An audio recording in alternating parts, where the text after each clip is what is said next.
Bom dia a todos e a todas e sejam muito mais que bem-vindos ao nosso podcast bimestral, o Medialcast. E hoje, para debater com todos nós e vocês também, estão à mesa. E aí, galerinha, José Paulo aqui. Fala, galera, meu nome é Anthony. E aí, rapaziada, José Eduardo. E bom, para explicar mais ou menos o que nós iremos abordar nesse podcast, se trata sobre a saga de Elric de Mirboné e também falaremos um pouco da biografia do seu autor, Michael Moorcock. Mas, para nos aprofundarmos, vamos falar mais do conceito do campeão eterno, Michael Moorcock, e também contar assim um pouco do conceito do multiverso. E como vocês já sabem, roda a vinheta!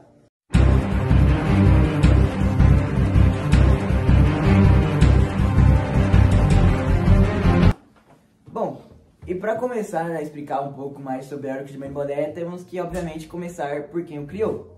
Então, José, me explica um pouco mais sobre o Michael Moorcock, por favor. Bom, ele primeiramente nasceu em 18 de dezembro de 1939, mas ativo a partir dos anos 60.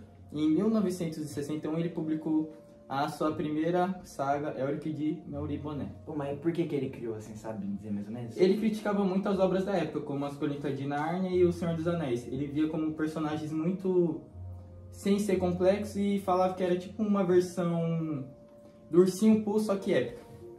E também, que ele falava também que, o mal e o bem já estava muito bem estruturado, né, nas obras, por fazer o leitor não ter que falar, pensar, olhar os dois lados e falar, não, será que essa pessoa tá fazendo isso porque é a visão dela e ela é mal por causa disso, ou ela é boa por causa disso. E também foi pra rivalizar com o Conan, né? O Conan, é o Yin Yang do Conan. Ele é o total oposto. Total oposto. E ele foi o pioneiro dos temas de ficção científica e do... Multiverso? Não, vamos dizer, do Dark Fantasy. Se é que você já conhece. O que seria Dark Fantasy? Alguém sabe explicar? A Dark Fantasy seria mais ou menos um universo onde o leitor ele utiliza de conflitos, um lugar mais escuro, entende? Mas que tem um personagem mais sombrio, com uma história triste, que busca algo mais melancólico. É algo mais estético, então, você poderia dizer? Sempre tem o bem e o mal, a divisão entre eles, e dá pra ver o que a Dark Fantasy passa mais no lado mal da história. Mas também, geralmente não tem um final bom. A maioria das vezes não tem um final bom, pra ter um final minimamente bom, acontece muita coisa ruim, muita gente morre. Dá pra pegar um exemplo de hoje, da atualidade, é Berserk, que é um bom exemplo, que o Guts, o Kentaro Miura já morreu, mas a obra dele continua, só que ainda assim o Guts tá sofrendo a rodo até... Aí às vezes tem algo feliz, mas já desmorona. Isso acho que seria o mais, de hoje em dia seria o Dark Fantasy, de hoje em dia. Então, sempre o personagem principal não se dá bem. Não é igual antigamente, é algo que o vilão, muitas vezes se dá bem e o protagonista só se ferra. Bom, e pra vocês que estão meio perdidos assim sobre o Elric de Mirboné, se vocês não se importam, eu vou dar uma leve contextualizada para eles conhecerem. Bom, o que acontece é que o Elric, ele nasceu já como sucessor do trono de Mirboné, que era uma ilha, também conhecida como Ilha dos Dragões, que vocês podem até achar semelhança em Game of Thrones, por exemplo.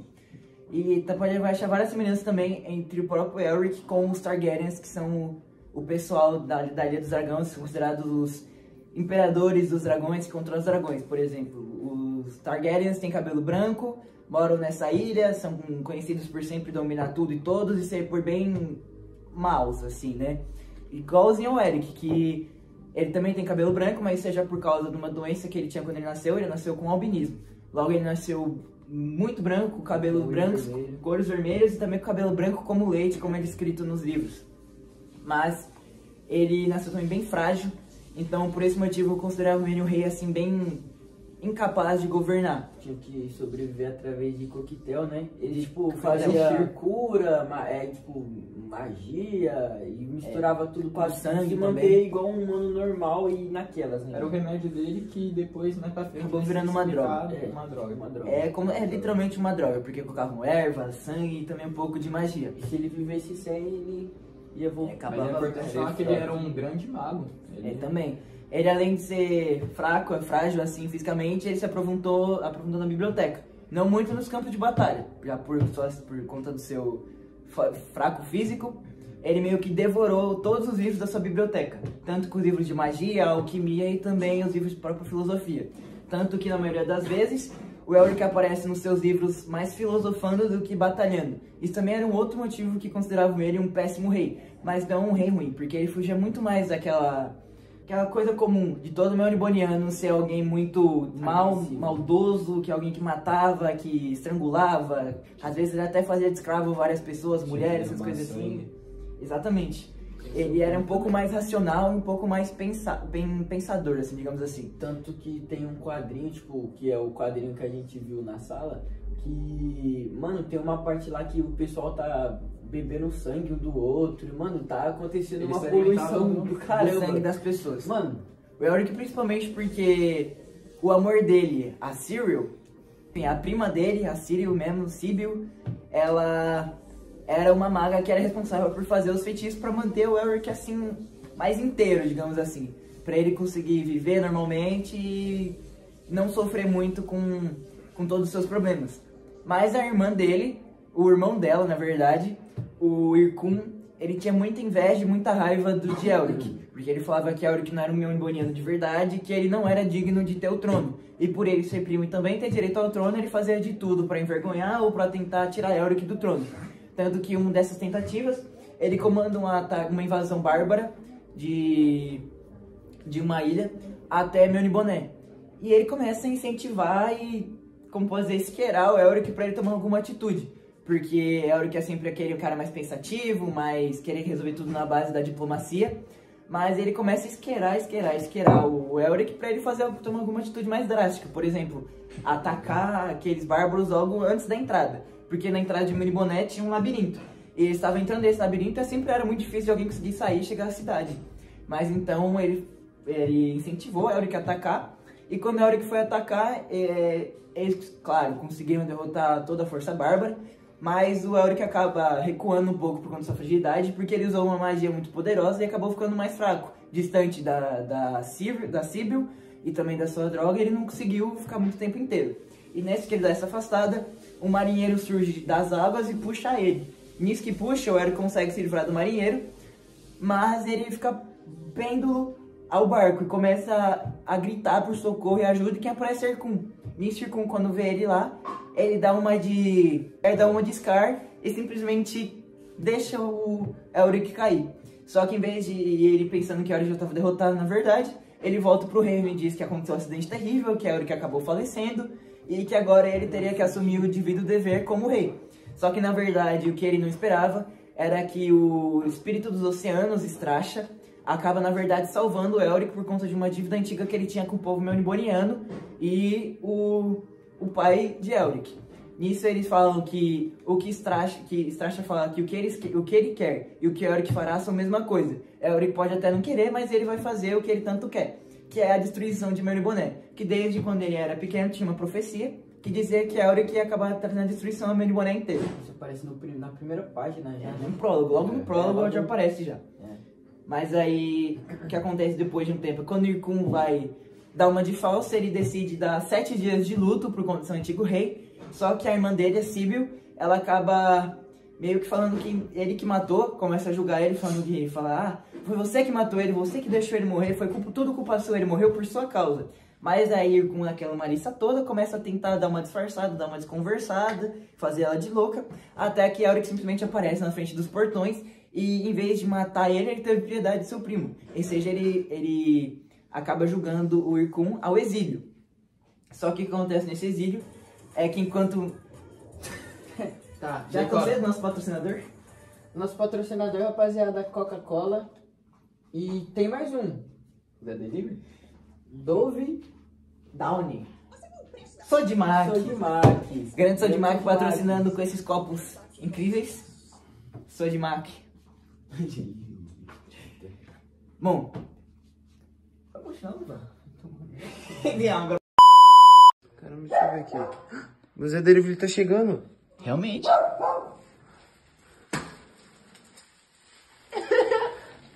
Zé Delivery! calma. Ali. Opa! Zé Delivery. Isso mesmo, aqui Aí ó. ele pediu a banana do amor? Mas aqui é só uma banana. O amor sou eu. Nisso, e com sendo exilado, ele simplesmente conjura um demônio pra sair de lá. E nisso que ele conjura, ele acaba atacando o Elric e a própria irmã, e acaba sequestrando ela. Nisso, a Elric fica extremamente raivoso e começa a agir como um melniboneano nato. Porque ele já fica farto de ter tanta piedade, de ser tão bonzinho, as pessoas não tratarem ele assim do mesmo jeito. Ele fala que não devia confiar nessas pessoas, mesmo já sabendo do jeito que elas são. E nisso, ele começa uma missão de achar a própria amada, né? Nisso ele acaba recorrendo a um deus Ariok, que era o antigo patrono do povo melniboneano. E Ariok acaba revelando pra ele onde é que fica, onde está a localização exata de Irkun, e incentiva ele a ir atrás. Nisso ele dá um pouco do próprio sangue, que fala que se Elric beber, ele vai se sentir bom e como novo. Como se ele fosse uma nova pessoa com os mesmos feitiços da droga, a mesma coisa assim. E ele acaba indo na missão e chegando numa ilha, ele acaba achando a espada dele, Stormbringer, que é um pouco mais que o José vai dar uma explicada pra nós. Stormbringer é nada mais nada menos que uma espada que ela é sedenta pela alma.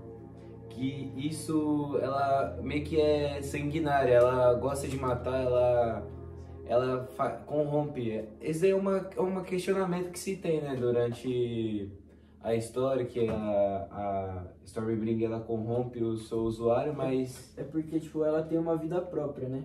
É como se tivesse... ela tem Não, uma ela vida tem- própria. ela realmente tem uma ela vida consome própria. a alma É sedenta dos por alma. seus, Ela dos seus sedenta Igual aquela inimigos. espada do Kizami, né? É, bem Naruto, parecido. Naruto. E De também, Naruto. tipo, o Elric matava alguém com ela, a alma vinha pra espada e, tipo, ele não precisava dos coquetéis que ele usava, de magia, essas coisas, porque a espada meio que nutria a insuficiência que o Elric tinha. Aí ele ficava forte mesmo sem precisar desses coquetéis, de magia, de poção, essas coisas. Bom, em resumo, o que acaba acontecendo é que Elric encontra sua amada, acaba a salvando, só que ele não decide matar Irkun, porque depois de tanta aventura, de tanto tempo fora, ele decide, na verdade, ele quer explorar o mundo como aventureiro. Logo, ele deixa Irkun no comando e fala assim, ó, daqui a um tempo eu volto pra governar toda essa bagaça toda e a gente atacar tudo e destruir tudo, mas por enquanto você fica com o que você tanto quis, que foi ser rei. E deixa lá a amada dele e o irmão dela junto lá governando. E ele parte pra uma das missões. Que pulando um pouco mais pra frente, que não vai ficar muito longo o podcast, que perderá todos os livros dele, vamos pular um pouco mais pro multiverso. Onde a história começa com o Elric meio desnorteado na praia, e fugindo de algo que não foi muito bem explicado no livro diretamente, só conta que ele foi deixado assim, mais ou menos, perambulando pela praia, até que ele encontra um marinheiro, e o marinheiro, ele acaba pedindo pro marinheiro refúgio no navio dele, porque ele estava sendo procurado por conta daquele evento que aconteceu, e o marinheiro vendo ele acaba falando, não, você era o time irmão, é justamente quem nós estamos procurando, justamente quem a gente queria encontrar. Aí ele começa a ficar meio assim, pô, como você me conhece, como você sabe meu nome, eu nunca te vi na vida, como você sabe quem eu sou? Que aí começa a história do Michael Moore, que ele aborda o multiverso, que é o que ele pode ficar um pouco melhor pra gente. É que aí, nesse daí começa... Vamos começar aqui, que é o multiverso. Lá na história do Moore, que ele é um dos pioneiros a começar com esse negócio de multiverso, né? Que são várias realidades, onde sempre em uma dessas vai existir um campeão. O Elric, ele é um campeão de uma realidade. E aí ele vai lá e encontra outros. Ele vai encontrar o Corun, o Hawkmoon e o Eroxy. E aí eles vão se juntar pra destruir lá um vilão maior. Ameaça multiverso, né? Uma ameaça ao multiverso. E nisso daí também tem o negócio da lei do caos, que Bola vai falar um pouco. Então, a lei do caos seria a lei, e o caos seria o que está fora do equilíbrio, que seria o caos em exagero causa destruição, e a lei em exagero causa sufoco. O herói eterno, ele tá entre essas duas coisas. Mas o que eles fariam? É tipo fazer uma balança. Aí faz a balança em si é o campeão. E aí tem a lei e tem o caos. Ele nunca vai deixar pesar mais a lei ou nem mais o caos. Ele sempre vai manter tudo isso em equilíbrio. Porque se tem lei demais, o universo seria como se fosse um cristal. Ele seria bonito, mas ele não teria vida. Ele seria um cristal bonito, polido, mas morto. Não ia ter vida e nem... Tipo, não ia nascer, ter luz, essas coisas. Ia ser lá um universo parado. E agora, se tem caos demais, ia acabar culminando tudo e aí não sobraria nada. Seria como um corpo, mas sem alma. Uma casca vazia, né? Tipo isso. Também o herói eterno, são vários heróis eternos, como que eles se encontram em um só universo, que tem vários aspectos, um verdadeiro herói eterno, né? De um único ser, né? Tipo, todos têm um aspecto de um único ser. Os personagens não são sempre assim bonzinhos, né? Bonzinhos ou só Tipo, maus. só mal, Eles são sempre ali pendos para um pro outro, né?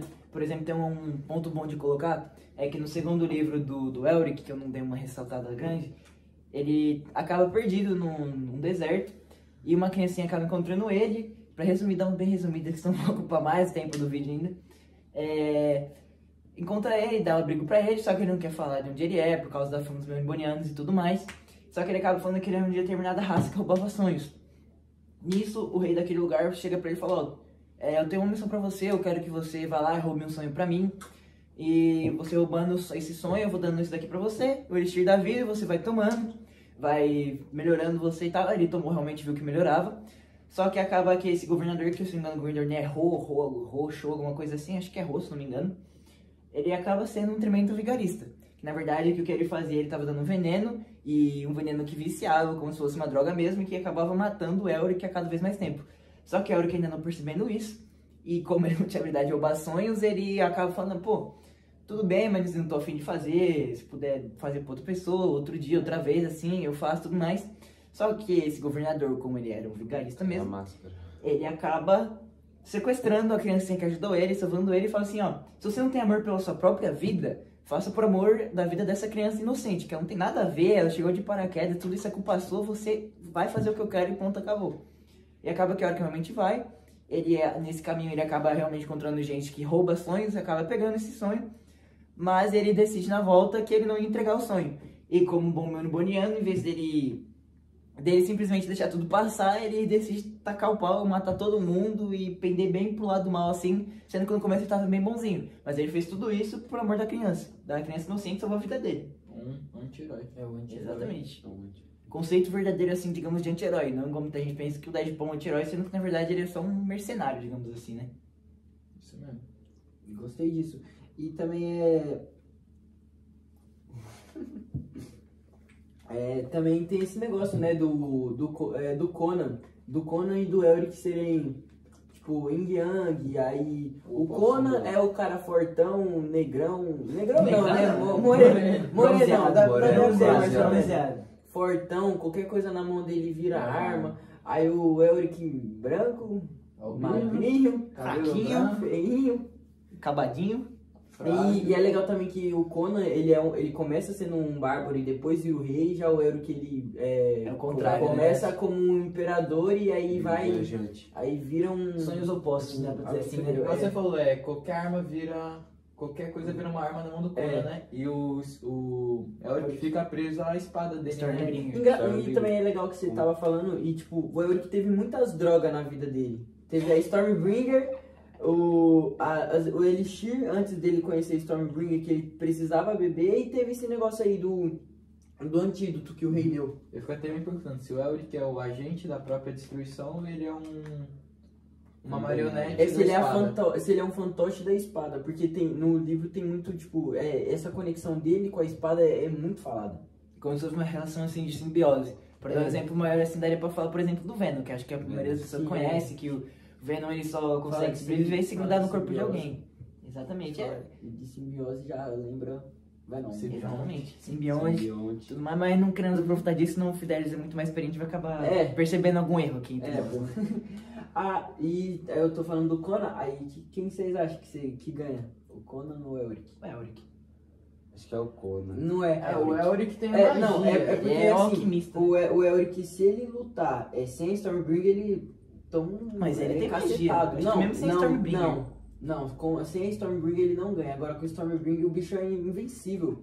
A espada dele O que ela faz, mano? Aí provavelmente se ele mata o Conan, Não precisa mais matar ninguém, né? não, mas aí tipo, ia acontecer alguma coisa aí com a Stormbringer que Mas aí tem que ter um equilíbrio também, porque É. no universo do Conan é o poder da amizade, o bem sempre É vence. verdade, tem essa. Já na outra não. É mais é realista, um assim, ponto né? épico, é tipo como se fosse um ponto épico, né? Que é o É o que o Mokoki sempre criticou nas obras. Que fala que tudo acabava no final feliz, É, né? Que ele faz de um jeito diferente.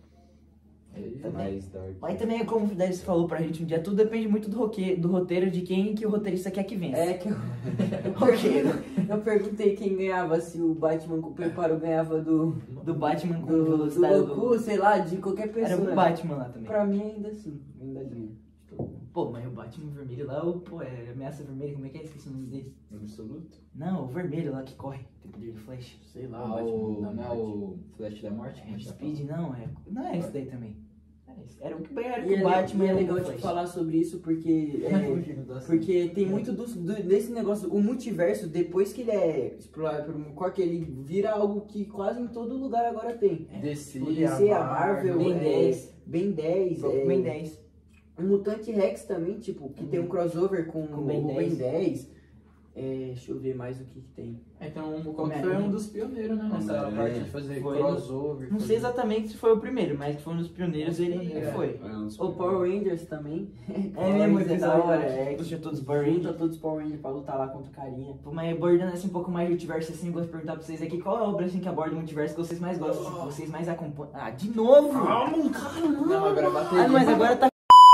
O universo que eu mais gosto, assim, eu acho que é do... Que é o do... Do Homem-Aranha. Não, Tá não do é Miles do Morales, não, nossa. não é o do Homem-Aranha, não. Eu também não sou gosto Tem também, mais. Tem uns outros aí, só que agora, tipo, Dragon de Ball. pensar, eu não me lembro. Dragon Ball, dá pra abordar um pouco realmente, do Dragon Ball, Dragon da parte do Ball futuro. tem. Mas é que eu Também tem mais... os universos que lutam um contra o outro no Desafio No do Torneio Poder. né? Tem isso. Mas não é muita existência, é mais outros universos que realmente É. existem. O universo existe. É o Agora, universo, é multiverso e outra é outra parada. parada, O que eu acho da hora é mais ou menos esse negócio do Ben 10, que explora bastante. Por exemplo, tem na série do Omniverse, que é onde mais abordam assim, tem lá o Ben 10 normal, né? O Ben 10zinho comum que todo mundo conhece, só que ele viaja entre vários Aí universos, tem o Ben 10 multiversos. mal, tem o É. Ben 10 que é O Ben 10 sério, punk, o Ben O 10 adulto. triste, o Ben 10 mil, o Ben 23. o Ben 23, Que é o tem a azul. Gwen, tem a Gwen 10 também, que a Gwen aparece Esse- bastante. Esse negócio do multiverso é muito da hora. Algumas obras, algumas outras ficam muito, acho muito maçante. Tem vezes que eu vejo coisa de multiverso já Eu acho nem que quero assistir. dependendo da obra salva esse negócio de multiverso. Verdade. Igual, eu acho que o que salva muito o próprio Ben 10 aqui que eu falei é justamente essa questão de universo. Porque muita gente não gosta do traço e nem da história do Omniverse, mas eu, por essa parte do multiverso, acho uma obra incrível. Mostrar todas as variações de personagem, mostrar os lados bens e mal do mesmo personagem, assim, mostrando que eles têm os mesmos interesses e as mesmas coisas, só que só muda o lado que eles pendem, entende? Como se tivesse, acho que o conceito de ordem e causa em Ben 10 não daria muito pra representar alguém pra colocar ali no meio. Por dizer assim. Porque todos eles sempre pendem pro lado mais mal do que ou pro bem ou muito pro mal. O que entraria mais seria o Vilgax. Ah, nem o Vulgax é muito mais do mal. Seria mais pra colocar o Alien X, que é aquela balancinha assim. É o o Vilgax equilíbrio é de uma- um é- anti-herói. É o próprio vilão, não tem equilíbrio anti-herói, exatamente isso que eu quis dizer. Bom, estamos chegando ao fim do nosso Medialcast e a gente queria contar um pouco das influências que Elric teve sobre algumas outras obras, como por exemplo, na série mais famosa que acho que vocês conhecem, que é Game of Thrones. Como eu citei no começo, claramente os Targaryens são inspirados no Elric. Tanto que tem uma parte em House of the Dragon, na série, em que o Aninka, eu esqueci o nome dele agora, eu confesso que eu vi, assim, de relance, assim, algumas vezes, assim, mas um dos protagonistas, ele vai acabar lutando, e ele tem uma armadura que é extremamente semelhante à armadura do Elric, que é um capacete com as asas um do dragão, assim, parecendo um morcego, toda preta aqui, e usando a espadinha. Eu vi isso daí. É muito semelhante. E também tem toda aquela mágica deles viverem na Ilha dos Dragões, serem assim os reis dos dragões e de dominar tudo e todos e ter uma raça muito ruim igual os Targaryens. Aí eles vão falar um pouco mais de outras influências que eles pesquisaram, que eles gostaram, acharam interessante, gostaram de trazer. Quem quiser começar, pode começar. Ah, você acha que é Dark Fantasy, como já foi dito anteriormente, que é algo mais... é medieval, algo medieval, só que mais pra um lado sombrio, não tem nada tipo dos campos bonitos, floristas, é algo mais dark, algo mais sombrio. Inspirou também jogos como D&D. Como? D&D. D&D, Dungeons and Dragons. Tem Dark Souls também, tudo, tipo... Toda essa mesma estética. Berserk, né, que eu já tinha comentado. E também, tipo, já puxando nesse negócio aí de desenhos, né, tipo, anime, também tem Fullmetal, que é bem legal citar. Até mesmo o nome do protagonista é Edward Elric e Afonso Elric. Tipo, o sobrenome deles são Elric. Também é legal fazer as comparações, como pro Elric, a Stormbringer é tipo a vida dele. É como se ele não consegue, tipo, consegue viver sem ela, mas não do mesmo jeito. E o Edward, quando ele faz ele tenta trazer de volta a mãe dele, acontece isso deles ficarem presos, o irmão dele ficar preso num outro mundo lá, e até ele voltar. Então isso é como se fosse a droga dele. Também é legal falar que tem a lei e o caos em Elric, como em Fullmetal também tem, que é a equivalência e a verdade. A equivalência que toda troca é a lei da troca equivalente. Você nunca pode dar algo, você nunca pode transformar papel em vidro. E é isso que acontece com a troca equivalente. Tipo, você tem que dar a mesma coisa, só que com uma mesma proporção. Mesmo valor. O mesmo valor, que é como se fosse ali o caos, e a verdade, que é como se fosse a balança. A verdade, ele é como se fosse o Deus daquele mundo, aquele que mantém tudo. Ele faz o julgamento de todos. E é engraçado, né, que o Edward, ele conversa com a própria verdade, né? Ele conversa com a verdade. E ele é ateu. Ele não acredita em um Deus. Sendo que o cara conversou com o próprio criador do mundo. Não consigo confirmar que eu nunca vi Fullmetal. É muito bom, assistam. Qual é mais? Também outra influência que tem é The Witcher, né? Que é um mago que usa uma espada e tem cabelo branco. Que é muito parecido com a aparência de Elric, que é descrito nas histórias. Geralt de Rivia, né? Geralt. Ele também, no seu mundo, ele é como se fosse um anti-herói, ele não liga muito para as histórias dos outros, o que as pessoas querem que ele faça, ele segue seu próprio caminho e seus objetivos. Também ele faz lembrar também muito o Elric, porque os seus poderes são muito parecidos. Que ele tem poder de magia e ele não é um cara musculoso, forte, que nem Conan, ele é mais... Seria mais na série que ele é forte, né? Na série na série é forte, mas Henry Cavill fez Superman. Já na história ele já é um cara que tem no livro, ele é um cara mais... Eu já não posso dizer que eu não acompanhei ainda. Também, Mas não, na a série série o cara é o... Cara Henry forte. Cavill? Henry Cavill é base. Transformação do Bob. Tem certeza Não, sim. disso?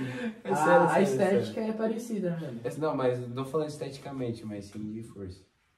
Caramba, a adaptação mudou tudo então do livro. É igual É aquela mais- da Pequena Sereia, né? A Pequena Não, mas também Sereia. o cara não é tão forte, o cara é forte na Pô, o Henry Cavill série. é forte pra caramba. Não, mas em nível humano, a gente tá falando de coisas fora não, dos sim, sentimentos tá. humanos. Mas é muito forte. Ele é um guerreiro forte, sim. Foi isso que a gente conseguiu passar pra vocês de informações. Espero que vocês tenham gostado, tenham conseguido entender, que estejam interessados, que continuem acompanhando a gente nas nossas redes sociais. Se quiserem seguir a gente, minha roupa do Instagram é lá, mate.th.pacific. Mael com 2L.zx7. Não uso, minha mãe não deixa. Mentiroso, Pedro. Carvalho com 0 o underline NB. Mais uma coisa também que é legal falar.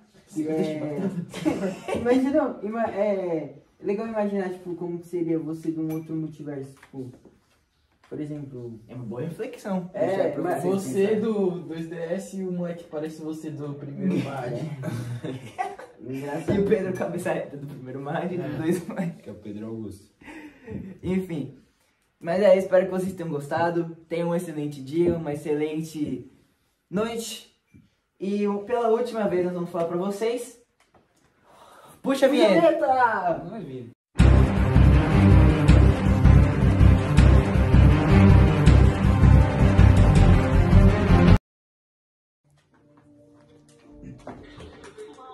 mão. Ai, ai.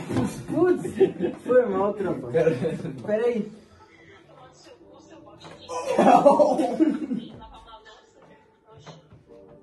Pode ir? Aí, ô, bola, sua namorada aí, controla ela aí. Pode ir. Foco na troca.